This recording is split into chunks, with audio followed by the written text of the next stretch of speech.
All right, good morning, everyone. We're going to get started right away so we can get everyone moving for their hectic schedules, including ours. First and foremost, I want to thank Brad for joining us here today to talk about this conversation, because this has been on a lot of people's minds for the last several weeks. Brad, what is your last name? Head, H-E-A-D. Thank you.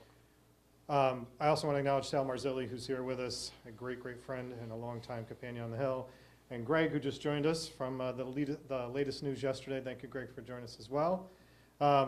First and foremost, I want to come out and dispel some things, because over the last several weeks, a lot of us took a lot of comments that I think that were uncharacteristically unfair, so to speak. First and foremost being is that the Federal Hill Commerce Association welcomes all types of businesses to Federal Hill. We have a lot of great diversity on Federal Hill. While we maintain ourselves as Providence Little Italy, our tagline is also "and so much more," and 45% of our businesses are a melting pot of different things up here. So I want to dispel this myth that the Commerce Association is anti-free market, or that it was going out to try to stop certain things, and the pressure that was put on us to try to act like that. I think that was unfair and not something that we would partake or do. To that end, we were able to have great conversations with Brad and the team at the Heritage Restaurant Group.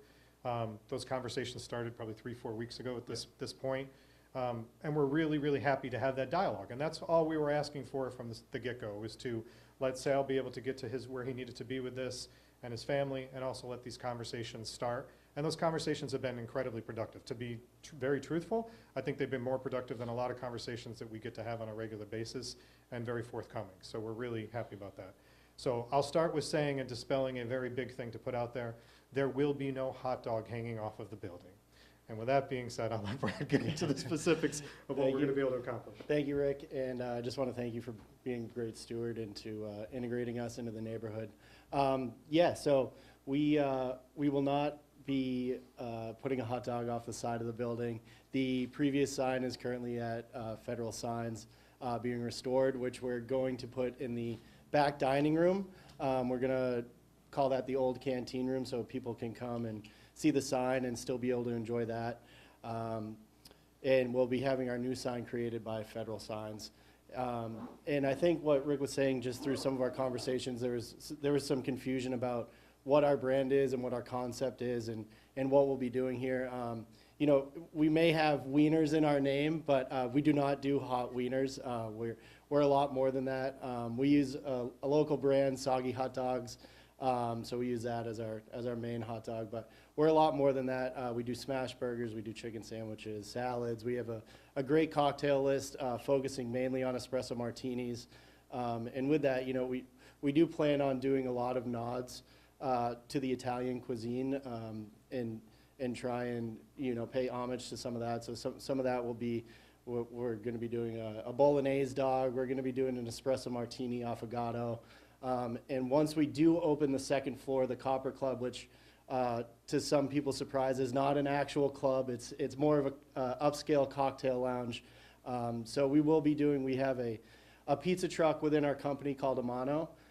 It's Neapolitan style pizza. We make all the dough in-house. So when we open the second floor, we'll be offering different Neapolitan style pizzas, calzones, gelatos. So we will be doing that on the second floor, so that's something to look forward to as well.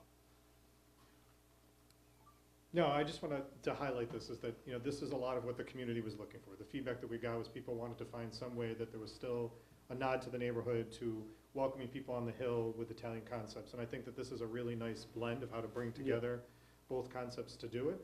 I do also want to highlight it just a little bit more on the back room, because this is preserving a piece of history for us, and them calling it the old canteen room allows us to not just highlight the canteen, but pieces of historic Federal Hill.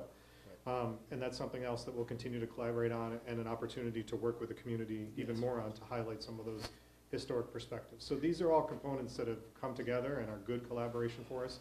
And I think it's a really nice nod to the neighborhood. Did you want to add anything else about the decor in here? And stuff? So that's our main goal. Now that we're bringing in a different culinary concept, our main goal is the preservation of this building.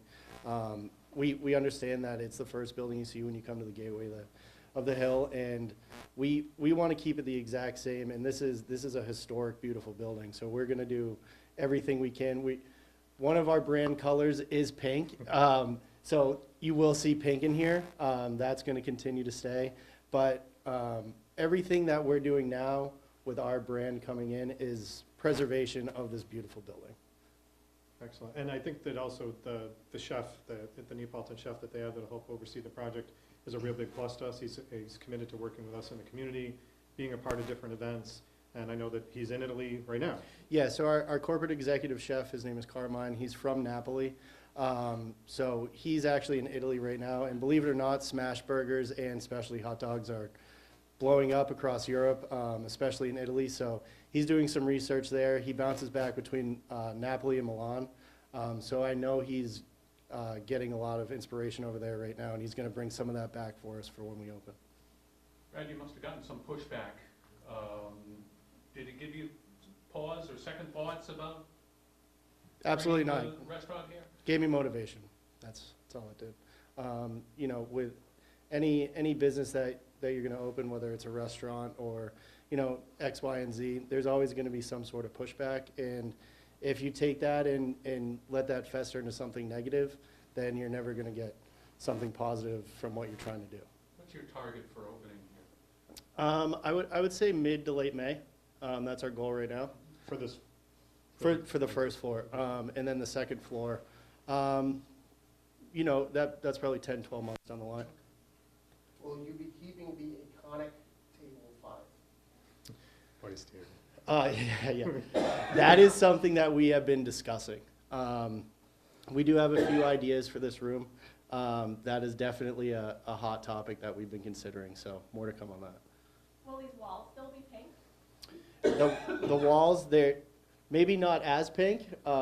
We're definitely going to keep some pink. It's a different shade of pink, but there will be pink in here for sure.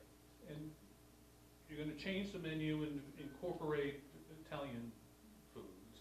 Yep. What kind of mix do you anticipate?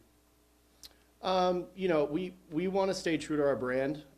We have garnered a large customer base throughout the state. So whether they're visiting our restaurant in Newport or visiting the restaurant here, there's going to be expectations from them. But we definitely plan on, you know, having a chicken parm sandwich and a few hot dogs that are Italian inspired and a few burgers that are Italian inspired and a few starters. So we'll definitely have some good incorporation. And Wally's, of course, is probably as well known for its drinks as for its food. Mhm. Going to maintain that as well? Absolutely, yeah. So right now, we have 12 different espresso martinis. We're going to keep that. We have another 8-drink cocktail list, so we'll keep that as well. And we're always doing espresso martini specials. We do a martini tree, which is very popular. It's 12 mini martinis. We do a giant espresso martini. So our brand is, it's fun, but it's also refined in the fact that we make high-quality cocktails. And we have fun, approachable, family-friendly food that's for every demographic.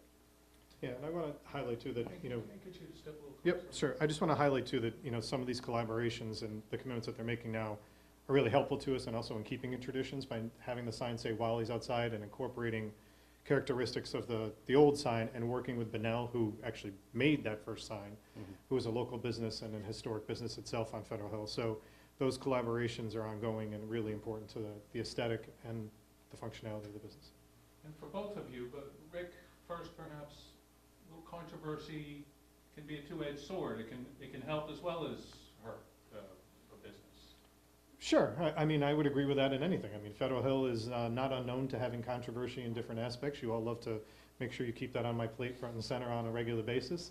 So, I mean, sure, if you look at it that way, yeah. But as Brad said, I think that the approach from this, and all of you know that my approach all the ways is to be optimistic in how we achieve and what we do things on Federal Hill. I mean, the Hill has a 90% occupancy rate, and there's a reason for that and how we've come back over the last, 5-6 years and the things that we've done. So I don't take any approach to be negative, and I think that even all of you heard in my comments at the beginning of this is that we were looking for that dialogue, and thanks to Brad and team, we've been able to have that.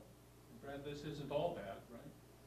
No, for us, we find that a lot of the public negativity is we find privately people are reaching out to us threefold to say congratulations and welcome to the Hill. And Rick's been a big part of that, and with him helping us get familiar with with the neighborhood and become a good neighbor at the same time. Absolutely. So, yeah, there's also been a lot of positive outreach as well. And I think it's important to realize that in any of these things, and again, I face this on a regular basis up here, we're never going to appease everybody. The decisions and things that we take are never going to appease everyone. And, you know, to that end, this morning I had an opportunity to talk about this on the radio, and some of these things that come out, and it's the climate we're in and what happens, and people automatically making reactions. But I think, as I was saying, for this particular situation, we needed time. There was nothing that was being said right away. There was nothing that was being confirmed the instant the decisions were made out there. And we needed time to come to that. And I want to add to that element for Greg, who's in this room, that some of those things that are being out there, again, it's unfair and it's unnecessary, specifically with how hard him and his family have worked and what they're achieving with the group to do. So I think that we all need to step back and take pauses on a lot of that. For someone who's maybe never been to Wally's Wieners before, what can they expect when they walk in the door, and what sets you guys apart? Yeah, so for us, I say this all the time, kind of tongue-in-cheek, but, you know, you can get a hot dog and a burger anywhere. For us, it's creating an experience. And that's something else that we want to, you know, continue on from Sal's legacy. Sal was, if one of the most hospitable restaurants on the hill, and we strive to be the same thing. You know, what sets us apart is the experience that you come to have at Wally's Wieners. Great service, you know, fun, approachable, family-friendly food, and just being able to gather with people and enjoy yourself. That's why people go out to eat, and that's our driving motivation to continue in the restaurant business, is to be able to create a space for people to come gather and have a good time. All right, any other questions? Thank you. All right, thank you all very much. Just one more question. Sure. Just, I know the news with Olneyville New Year's Station broke recently. Mhm. Does Heritage Group have any comment or reaction to just those being sold? Do you want to do that one-on-one, or does everybody want to hear that? That's fine. Okay. Yeah, I've got to know Greg, and I couldn't be happier for him. What he's been able to build with his family is iconic and legendary. So, you know, being able to work with him I'm really looking forward to that. Nothing's going to change there. I know his staff's going to stay on, the menu's going to stay on. The main goal of that is, you know, allowing Greg to be able to continue on with his future endeavors, while also having the security of knowing that his restaurant is going to stay the same, and it's going to operate like that for many years to come. Same name as well? Yeah. All right. Rick, you want to add anything, or? Come on up, Greg. Yeah. Come on up, Sure, sure. if you like. Thanks. Yeah, of course. So it's been quite a few weeks of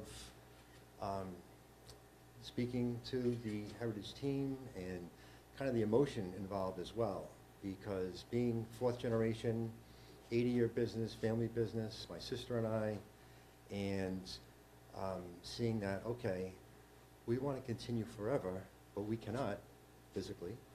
So this opportunity has come with Brad and the team at Heritage, where we have the option of moving it to a proven business that will maintain it, and with their assurance, keep it exactly the same, because that's what's led to our success. So a great opportunity for that to happen, and for years to come. Been a lot of comments online recently and everything, and a little upsetting, I have to admit, but I think people will be reassured that once that Brad and his team get in there with the smooth transition I know is going to happen, that they will take over and not change a thing. That's been my motto the whole time.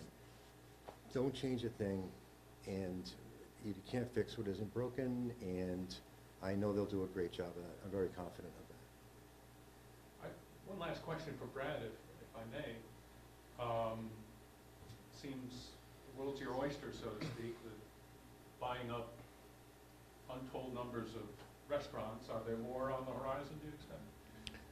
As of right now, my main focus is coming into this space and getting Wally's Providence up and running. So As of right now, that's my main focus and the entire Heritage Restaurant Group's focus, so. Not ready to say, or? That's all we have on our plate right now. All right. Thank you all. Okay, thank you very much. Okay. Thanks. Thank you. Thank you.